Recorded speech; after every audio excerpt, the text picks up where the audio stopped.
Workstation. Donc, je viens de... C'était installé sur ce PC, Windows 10, le logiciel donc de virtualisation VMware, la version gratuite. Alors, je l'ai désinstallé, ça fait un petit moment, il y a quelques mois, parce qu'en fin de compte, j'avais virtualisé mon système d'exploitation et je l'avais fait de façon à ce que le fichier fonctionne avec VMware. Mais le problème, c'est que je l'ai désinstallé parce que tout simplement, ça me crée des petits soucis au niveau de la connexion Internet quand je mets VMware et VirtualBox. Quand je mettais les deux, ça me crée des soucis. À chaque fois, il fallait que j'aille dans les propriétés des ports Internet, propriété de la carte graphique, et à chaque fois, il fallait que je bidouille, que je désactive l'un ou l'autre. Et ça devenait, voilà, ça commençait à me gonfler, donc j'ai désinstallé VMware. Donc, mais là, j'ai lancé encore une recherche avec Azure en sac, et j'ai retrouvé deux fichiers. Alors, bien entendu, j'ai désinstallé VMware à l'aide de, il me semble bien que c'était, on va dire à 99% sûr et certain, je l'ai désinstallé avec Bulkrap Uninstaller.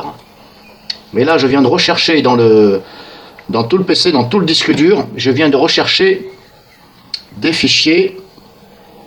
Ici, j'ai lancé une recherche avec la contenance du texte VMware, ici.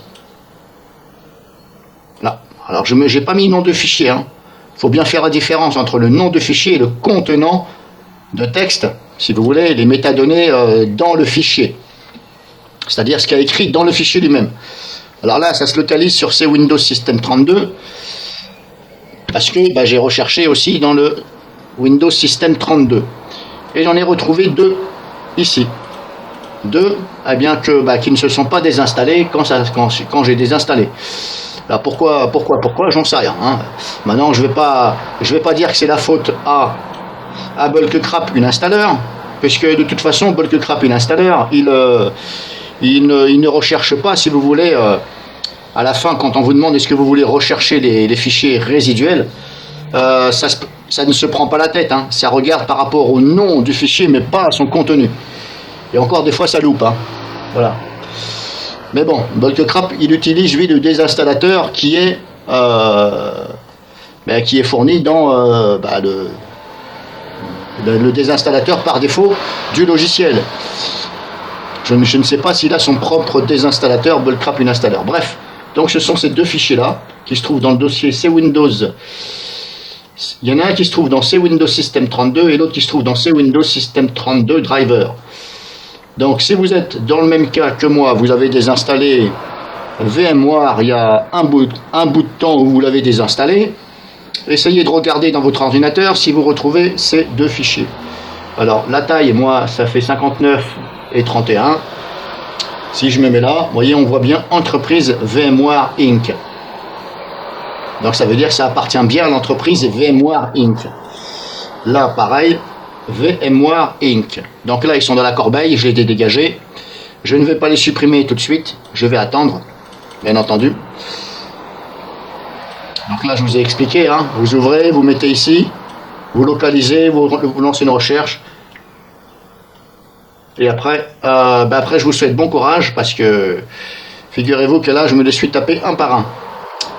Alors, il n'y en a pas énorme non plus, mais je me le suis tapé un par un. J'ai fait ça, puis propriété, puis à chaque fois, voilà, signature numérique. Non, c'est pas celui-là. Voilà, j'ai fait ça comme ça, parce que pas toujours là, on n'a pas de signature numérique, donc c'est pas évident. Donc, qu'est-ce qu'il faut faire quand on a ça? Il faut faire explorer ici. On n'a pas le choix. Là, vous le laissez, il s'est surligné normalement tout seul. Vous mettez la flèche de souris dessus. Non, ça veut pas. Éventuellement, on fait propriété. Non, on n'a rien, on n'a pas d'infos, donc là.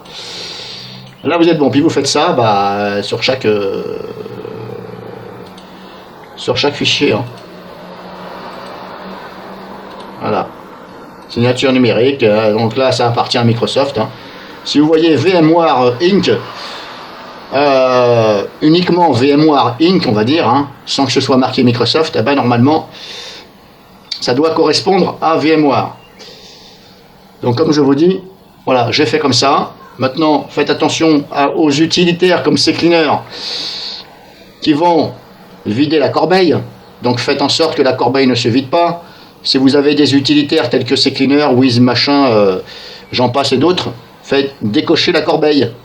Et attention, voilà, parce que le temps de redémarrer l'ordinateur et le temps de regarder si ça n'a pas pété votre système Windows, il faudra regarder aussi si VirtualBox fonctionne. Il faudra éventuellement lancer une distribution virtuelle, regarder si ça se connecte bien à Internet, avant de dire, tiens, hop, cela, je les dégage, parce que là, c'est un point système, et là, c'est un DLL. Donc, voilà, on ne sait jamais.